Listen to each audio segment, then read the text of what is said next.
मैं पुंछ से आता हूँ और हमारे रजौरी पुंछ और पीर पंजाल रीजन के बहुत सारे लोग और चनाब वैली के बहुत सारे लोग और कश्मीर के डिफरेंट एरियाज़ के बहुत सारे लोग इस टाइम पे सुजमा बठिंडी इस एरिया में स्थापित हैं।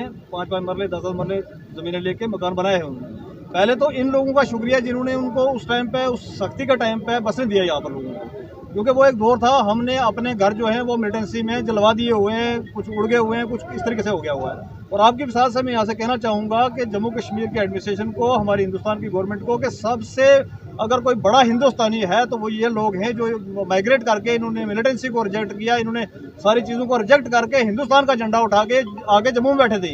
ये लोग कोई मशवरे से वहाँ से नहीं आए थे, ये इसलिए आए थे कि क्योंकि मिलिटेंटों की लिस्टें निकली थी, लिस्टें निकाल के इनको नॉमिनेट किया गया था कि लोगों को मारा जाए। तो वो लोग वहाँ से निकले, वो लोग यहाँ पर आगे बसे। और बाकी जहाँ पर जितने भी आपको इस टाइम पर जो पब्लिक दिख रही है, ये सारे के सारे वो लोग हैं जो लोग 100 साल से यहाँ पर रह रहे हैं। 1947 से पहले के लोग यहाँ पर रह रहे हैं। इन लोगों की सिर्फ एक गलती है, क्योंकि अनपढ़ता के कारण, गुर्बत के कारण 1953 के अंदर जब शेख साहब ने इसको किया था तो उस टाइम पर लोगों को रेगुलाइज कराना था। लेकिन आज तक भी इन लोगों को अगर किसी बुजुर्ग से हम पूछेंगे तो वो आज भी स्टेट लैंड को कहता है मेरी माल की ज़मीन है। तो वो एक हमारे एक अनपढ़ता के कारण से, गुर्बत के कारण से नहीं करवा पाए। और उस गलती की सज़ा ये नहीं हो सकती आज कि यहाँ पर कम से कम बठिंडी, चिवादी, सुजमा इस एरिया के अंदर कम से कम 5 लाख लोगों की पॉपुलेशन है इस टाइम पर। इन 5 लाख लोगों को घर से बेघर कर दे सरकार, सिर्फ एक गलती की वजह से कि वो जानते नहीं थे इस काम को। तो ये बहुत ही नाजायज़ होगा। हम आपकी विसात से, एलजी एडमिनिस्ट्रेशन से, एलजी साहब से, यहाँ से होम मिनिस्टर साहब, क्योंकि इस टाइम पर जम्मू कश्मीर स्टेट जो हमारी है वो डायरेक्टली उनके अधीन में आती है, तो होम मिनिस्टर साहब से रिक्वेस्ट करते हैं, गुहार लगाते हैं कि जी इस तरीके का कोई ना किया जाए जिससे ये लोग दरबदर हो जाएं। आपकी विसात से हमें इतना ही कहना है। और दूसरी बात मैं यहाँ से बता दूँ कि अगर ऐसा किया गया कि भाई आपने कोई हमारी गुहार नहीं सुनी गई, तो फिर हमारी लाशों के ऊपर से आप मशीन लेके आना, फिर हमारे घर गिरा देना, उससे पहले नहीं गिराना देना। सर, जब तक एडमिनिस्ट्रेशन की तरफ से आपको कोई आश्वासन नहीं मिलेगा तो आप प्रोटेस्ट को लेकर क्या कहेंगे? देखिए, आश्वासन की एक चीज़ और बताया तो हमें कि इनके आश्वासन पे हमें भरोसा नहीं है, क्योंकि इन्होंने आश्वासन दिया था 370 जाने के बाद कि भाई आपकी जब स्टेट ये हो जाएगी तो आपकी यहाँ पर प्रोग्रेस होगी।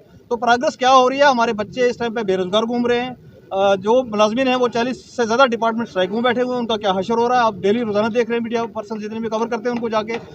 हमारे बच्चे जो जम्मू डिवीजन के, कश्मीर डिवीजन के अंदर पोस्टेड हुए थे, उनको आज तक ये इस तरीके की एक पॉलिसी नहीं ला सके जिनसे ट्रांसफर कराई जा सके। तो ऐसी गवर्नमेंट से, ऐसी एडमिनिस्ट्रेशन से हमें उम्मीद भी कम है कि भैया कोई इस तरीके का लेके आएंगे। इनको अगर करना हो रेगुलेशन के लिए एक लेटर बनता है, नहीं बनाना आता है किसी को तो मैं अभी बना के टाइप करके आपको दे दूंगा। रेगुलेशन के लिए एक ऑर्डर बनाना है कि भाई अगर ज्यादा कुछ करना चाहे गवर्नमेंट तो सर्कुलर रेट ले लेगी, इससे ज्यादा तो कुछ नहीं ले सकती। तो सर्कुलर रेट पे जो भाई 5 मरले बैठा पैसे भरे, जो 10 कनाल पे बैठा पैसा भरे, तो बात खत्म हो जाती है। लेकिन वो ना करके सरकार कहती है हम गवर्नमेंट की जमीनें जो है खाली कराएंगे। तो मैं आपके साथ से पूछना चाहूंगा, अगर जमीनें खाली कराएंगे तो किसके लिए खाली कराएंगे?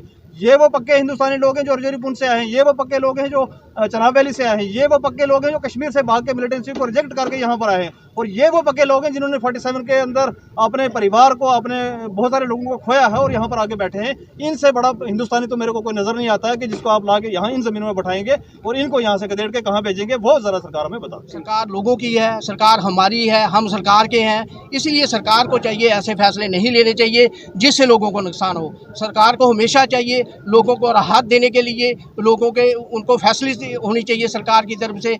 अगर हमें ये रकबा को सरकार का था तो उस वक्त सरकार ने हमें मना करना चाहिए था। जिस वक्त ये आबादी जहाँ पे लोग बसे यहाँ पे, तो सरकार ने, किसी ने हमें मना नहीं किया, किसी ने नहीं रोका। उसका मकसद ये था कि ये हमारी ज़मीन मलकीत है, हमें मलकीत बना के इस पर बैठाया गया है। सरकार ने हमें रोडें दी, सरकार ने हमें पानी दिया, सरकार ने हमें बिजली दी और हर तरह की सहूलियत जो है सरकार ने हमें जहाँ दी। और आज फिर हमें नोटिस आने शुरू हुए, इसलिए हम सरकार से अपील करना चाहते हैं कि लोगों को नहीं छेड़ा जाए। जहाँ जहाँ पर लोग रह रहे हैं, बजाय छेड़ने के, जैसे आपने बाकी कॉलोनी जम्मू शहर के अंदर रेगुलाइज की हैं, वो हमें भी रेगुलाइज किया जाए ताकि हमारे जो लोग हैं, यहाँ के लोग जी अमन से रह सकें। हम सरकार सारियाँ कॉलोनियाँ आपने रेगुलाइज की हैं और बहुत सारी जम्मू में ज़मीन है जो वो नजूल की है। नजूल होती है सरकार की ज़मीन।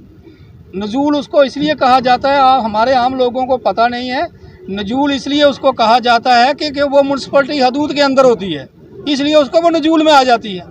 तो आज ये हमारी जो ज़मीन है ये भी नजूल के अंदर है, क्योंकि यहाँ भी म्यूनसिपल कॉरपोरेशन का कारपोरेटर है। अगर सरकार ने यहाँ म्यूनसिपल इलेक्शन करवाई है, पंचायती इलेक्शनें करवा रही है, हमें रोड दी है, बिजली दिया है, पानी दिया है, हर चीज़ सरकार ने हमें दी है, तो फिर हम आज आप सरकार हमें कहेगी या हम आपके मकान तोड़ देंगे जी आप यहाँ से निकल जाओ, तो ये तो कोई अच्छी बात है नहीं है। तो हम सरकार से, हमारे प्राइम मिनिस्टर जनाब नरेंद्र भाई मोदी जी, हमारे जो अमित शाह जी हैं, गृह मंत्रालय उनके पास है, उनके अंडर हमारी जम्मू कश्मीर ड्यूटी उनकी देख रेख में चल रही है।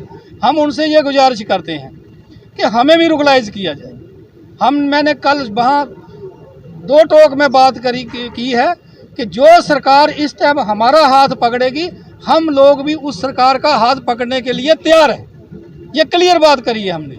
तो आज भी हम ये मीडिया के माध्यम से यही बात करते हैं कि हमें रुगलाइज किया जाए और इस दलदल से निकाला जाए।